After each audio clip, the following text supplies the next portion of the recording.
Hi, I'm Jamie Douglas. Thanks. I'm the guy who's been making you laugh and think as you've been watching the DVD of my smash hit American sitcom Maid. Sure, the show had its controversial moments, particularly that final episode, but I've had my say on the excellent audio commentary. Now I want to give the naysayers a chance to tell their twisted version of the truth. So, I'm going to butt out and let them speak. The problem with marketing Brits to Hollywood is the perception.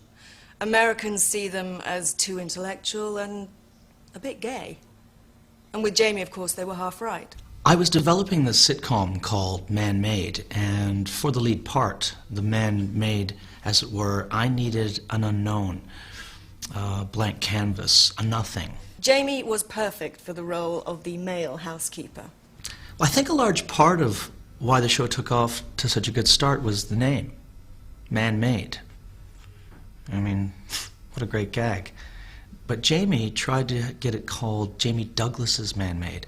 I finally pointed out that having his name in the title might make it sound like Jamie Douglas has a man-made, you know, and the gay connotations.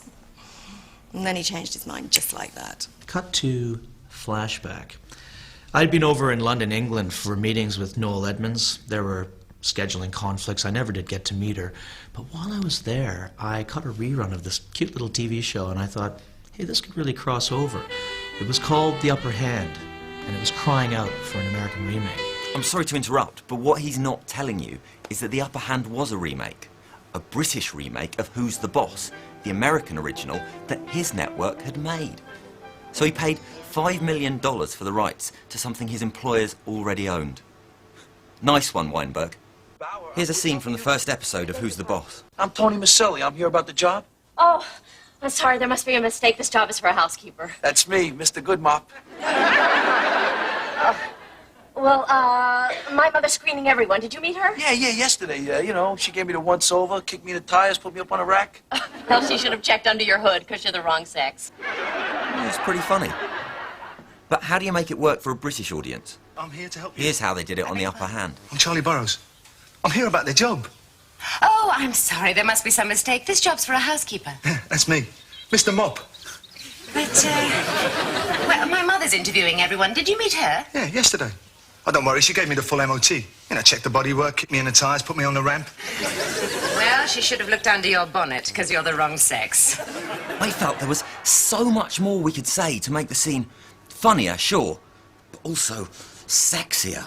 I'm Jamie Wazowski. I'm here about the job. Sorry, there must be a mistake. The job is for a housekeeper. Oh, why can't a red-blooded straight man be a housekeeper? Fair point, and there's no way anyone would think you were one of those. Actually, my mother's screening everyone. Have you met her? Yeah, yesterday. She gave me the once-over, kicked me in the ladies and squires. Oops, that's British rhyming slang for tyres. Put me up on the ramp. Well, she should have checked under the hood. Is that a reference to my uncircumcised penis?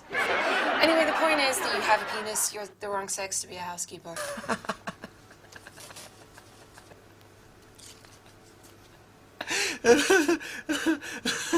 Brilliant. It didn't matter what had gone on behind the scenes. Once that first episode aired, America simply fell in love with Jamie. Yes, it was an immediate #1. I put up with a lot of crap from Jamie. Yeah, the sexist remarks, the 3 a.m. phone calls from Vegas, the can you pay off this 14-year-old hooker? But it wasn't until he insisted that I got him made chief writer on the show that I thought this is going to be hard to pull off. I did it, though. The network was that desperate for a 3rd season. Well, how badly could it go? Pretty fucking badly. Do you remember that episode of Frasier where they all went to Rwanda? Of course you don't. It didn't happen. That would be stupid. But Jamie had all these random, inconsistent political points he was trying to make. So when he wasn't educating his on-screen daughter about abstinence, he was nut deep in some sexy Bosnian refugee. Okay, Scott is just displaying his ignorance there. And like most Yanks, he doesn't understand international politics. I admit, I was naive. He was getting increasingly desperate. The network had decided that the final episode of the season wasn't a rating smash. Maid was over.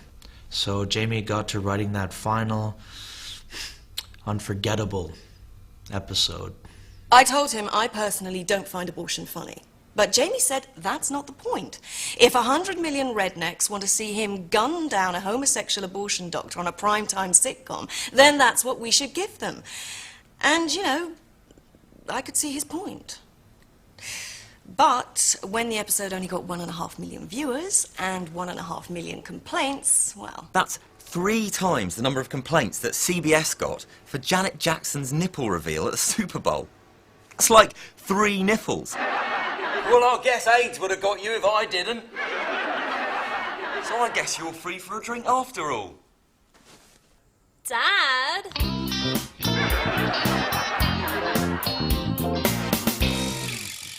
Well, with all those complaints, we had no choice but to pull the show. After that, Jamie went back to England and, I guess, obscurity. I'm not sure. I mean, I had no idea what he was up to until this. I mean, is he really self-releasing a DVD? Can he afford it? Yes, Scott, I am self-releasing this DVD. You obviously didn't understand what I was trying to do with season 3. The truth hurts. I tell the truth. And with my truth comes laughter. And the laughter stops the truth from hurting and takes away that pain. So often audiences are left with that neutral feeling, and sure, they're not laughing out loud, but they're not hurting either. So how's that for world-changing comedy?